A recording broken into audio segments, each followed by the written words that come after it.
Hello, everybody. Thank you for joining me at the Worldly Wisdom Podcast.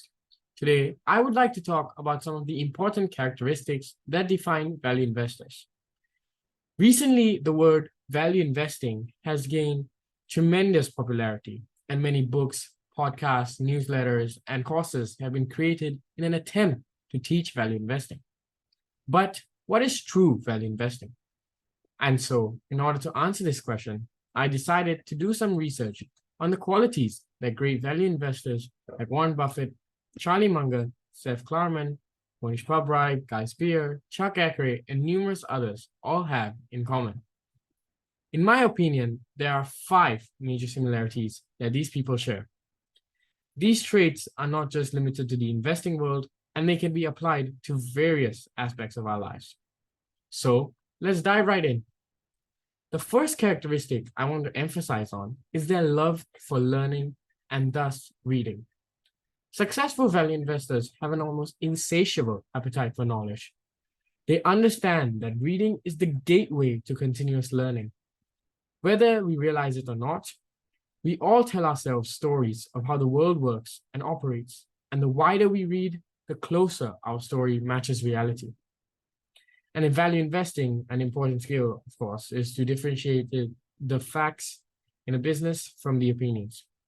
I mean, Charlie Munger also often jokes about how his kids think that he's a book with a couple of legs sticking out. And it's not just him. Most value investors are reading for around 80 to 90% of their time.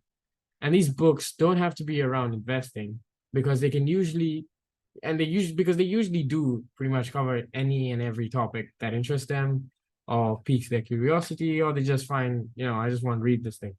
And if you look at Pabrai's website, for example, he has a huge list of books that he reads, and they are wide in variety. Apart from the books, most of these investors also spend a significant amount of time reading 10Ks, earning transcripts, industry publications, and other sources of material. Basically, they read everything and anything. Next, what sets them apart from the crowd is their unwavering focus. Value investors have a clear investment strategy and stick to their principles, even in the face of market volatility. They have a clear circle of competence and focus on what they understand well. By recognizing their limitations and saying no to investments outside their expertise, value investors maintain discipline and avoid costly mistakes. Buffett says no more than 95% of the time, and he stays in spots where he's bright. Steve Jobs frequently said that focusing is about saying no, and that innovation is saying no to 100 things rather than saying yes to all of them. While we don't realize it, the difference between average results and exceptional ones is what we avoid. We need to be quick to say no and slow to say yes, because saying yes consumes time, whereas saying no creates that time. The third really, really crucial thing is being good at managing our emotions and having the independence in thought. Humans are emotional creatures, and that's a really good thing. No one likes a cold, stone-hearted person. Rather than being that, we need to realize when to detach ourselves from our emotions. If electrons and protons have emotions, physics would have been much, much harder.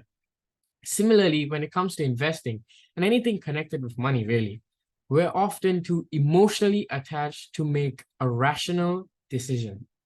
In a world driven by fear and greed, we need to develop the ability to stay calm and composed and to be willing to make a decision that looks foolish but is not foolish. The ancient Greeks called this ataraxia, or serene improbability. Mark Seller came up with his own 7 traits of successful value investors, with this being the rarest of all. Another crucial characteristics of value investors is their ability to play the inner game. The money game and status games are 2 different games. Value investors are able to distinguish between these 2 games and focus on the money game. Buffett doesn't drive a Ferrari or Lamborghini, and when I went to Omaha, Guy Spear was wearing an old jacket, and I don't think he was wearing any cool looking Rolexes or Cartiers. And one other thing is that status is usually a byproduct of the money game. So when you start, focusing on the money game, I think status sort of follows along.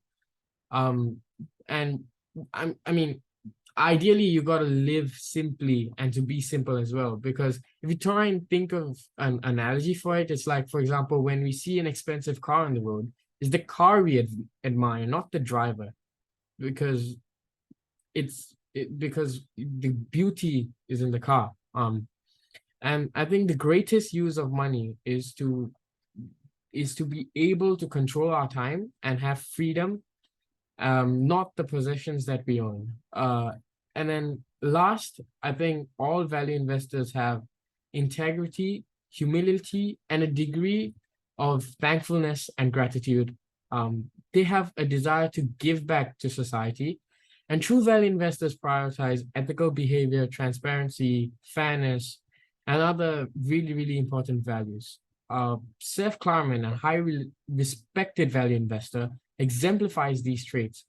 He has built a reputation for his unwavering integrity, doing what is right for his investors, even in challenging times.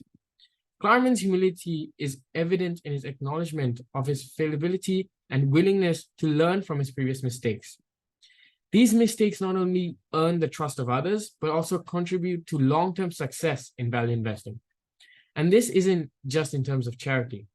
Thousands of investors have shared their techniques by coming to podcasts, writing articles, books, delivering speeches, and sharing their knowledge with the world.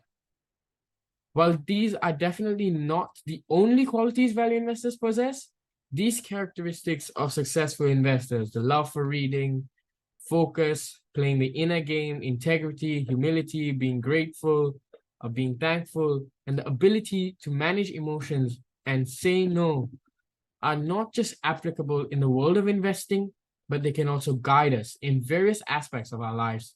And so I decided to share them with you. By embodying these traits, we can become more disciplined, knowledgeable, and thoughtful individuals. So let us embrace these characteristics and keep them in mind as we listen to the guests in this podcast and really just move on with our value investing journey. If you have any questions regarding this podcast, you can always reach out to me and my email, radejala@gmail.com. And this is the Worldly Wisdom Podcast signing out.